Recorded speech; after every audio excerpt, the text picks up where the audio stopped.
Let's get right into the heart of a developing situation that is fundamentally testing the boundaries between the judicial system and executive power.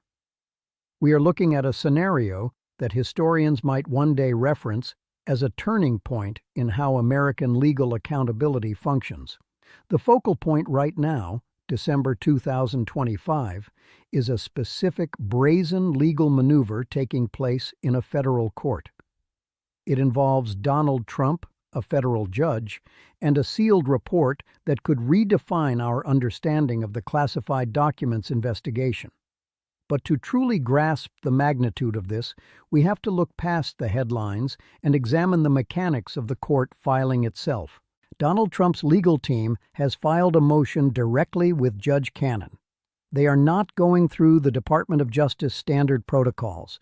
They are not following the traditional channels that a typical defendant or even a typical government official would utilize. Instead, Mr. Trump is petitioning the court personally to block the release of the final report from Jack Smith.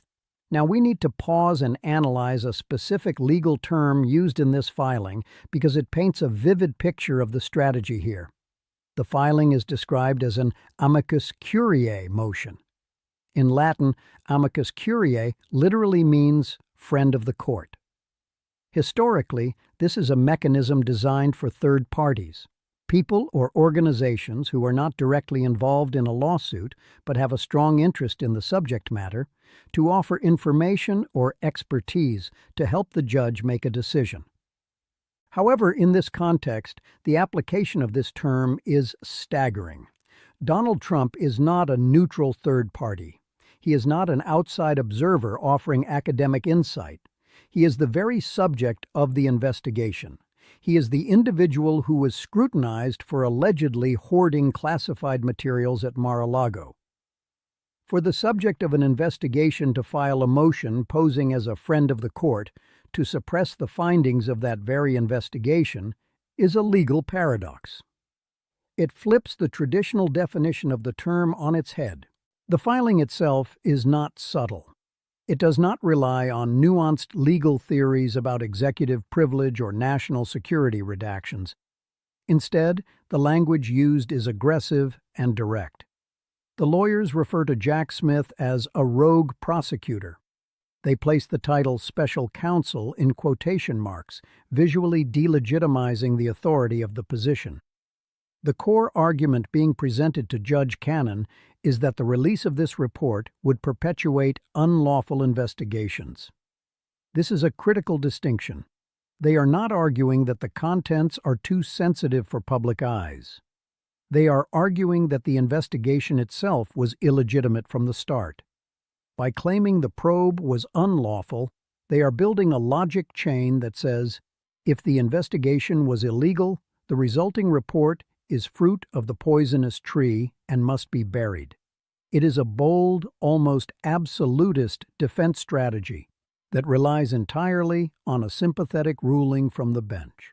If Judge Cannon accepts this premise, that a special counsel appointed by the Justice Department lacked the authority to investigate, it sets a precedent that could insulate future leaders from independent scrutiny entirely.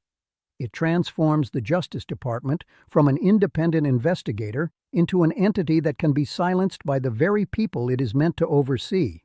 But to understand why this specific standoff matters, we have to look at the broader pattern of how Donald Trump interacts with legal accountability.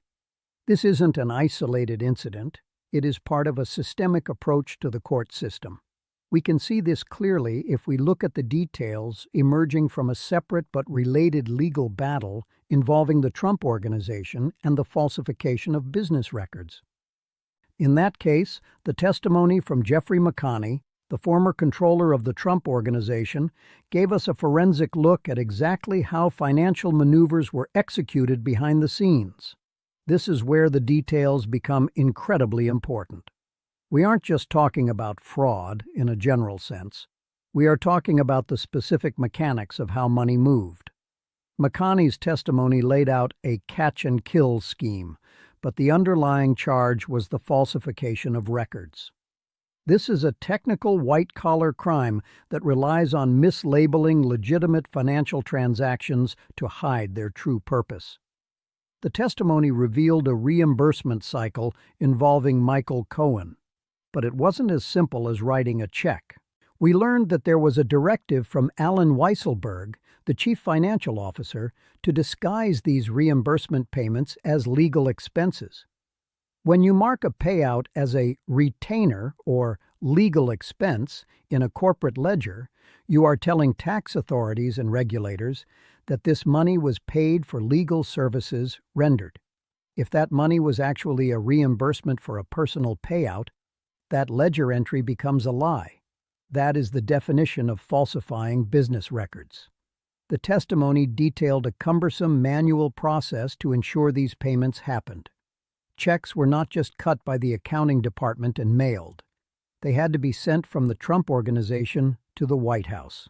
There, Donald Trump would personally sign them. Then, they were trafficked back to the Trump Organization before finally being sent to Michael Cohen. This circuitous route, Trump org to White House to Trump org to recipient, destroys the argument that this was a low-level clerical error. It suggests a high level of personal involvement and specific knowledge. The fact that they had to engineer a new logistical process just to get physical checks signed by the president in the Oval Office speaks to the intent and control maintained over these finances.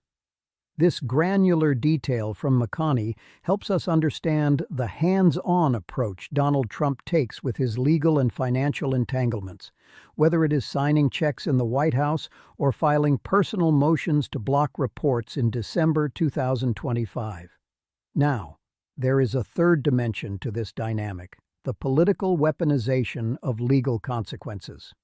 While the lawyers fight over motions and ledgers, there is a separate battle being fought in the court of public opinion, often using the threat of punishment as fuel. We saw this play out vividly in a dispute over SNAP benefits, what we traditionally call food stamps. In that instance, a federal judge ordered the administration to pay out benefits for the month of November immediately, setting a strict deadline. The judge went a step further, explicitly threatening to fine the administration in contempt of court if the order wasn't followed. Now, let's explain contempt of court. This isn't just a judge getting angry. It is a formal legal finding that a party has disobeyed a lawful order. It carries real penalties, including fines and, yes, incarceration. The judge in this case made it clear, if you leave people in the dark about their benefits, you could be put in jail. Most politicians, most defendants, would view the threat of jail time as a catastrophe. It is something to be avoided at all costs. But the reaction from Donald Trump was telling. When the threat of jail was raised, his comment was, "I would love that." This reaction, welcoming the prospect of incarceration, forces us to look at the situation through a political lens rather than a legal one. The judge himself noted this, remarking, "I know you would." There is a recognition from the bench that for Donald Trump, legal punishment is a political asset. We saw the fundraising explosion that occurred after the release of his mugshot. That image, which would end the career of almost any other politician, became a symbol of defiance and a massive revenue generator. So when a judge threatens jail time, Mr. Trump doesn't see a cell. He sees a rally cry.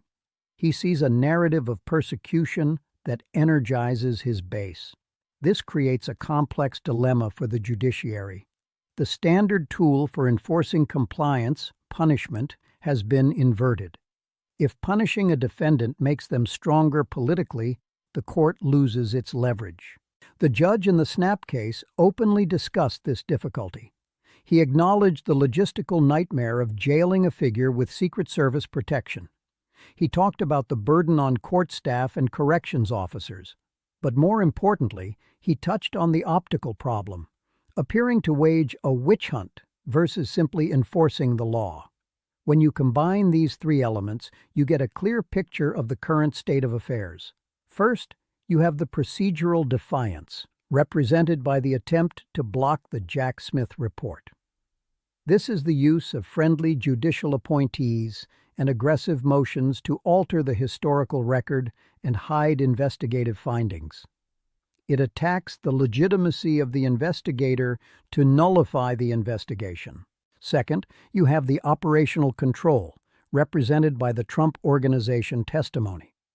This shows that despite the chaotic public image, there is often a tight, controlled, and deliberate hand-guiding financial and legal maneuvers behind the scenes. The rogue actor defense becomes harder to maintain when checks are being flown to the White House for personal signatures.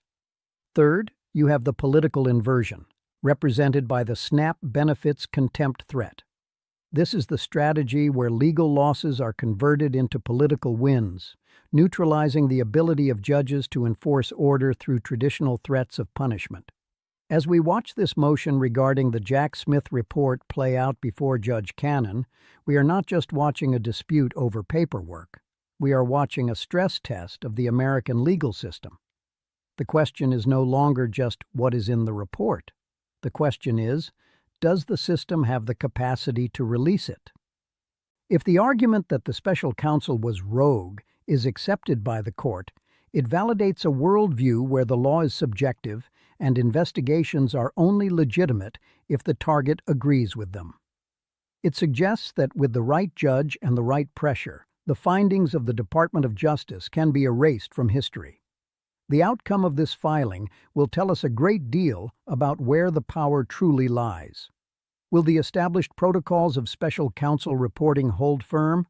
Or will the friend of the court motion from the subject of the investigation succeed in drawing a curtain over the facts? As it stands, the strategy is clear: delay, delegitimize, and if necessary, defy. Whether it is regarding food stamp distribution timelines, business record classifications, or classified document reports, the approach remains consistent. The legal system is viewed not as a set of boundaries to respect, but as a terrain to be navigated and conquered. And right now, in a courtroom presided over by Judge Cannon, that conquest is inching closer to reality.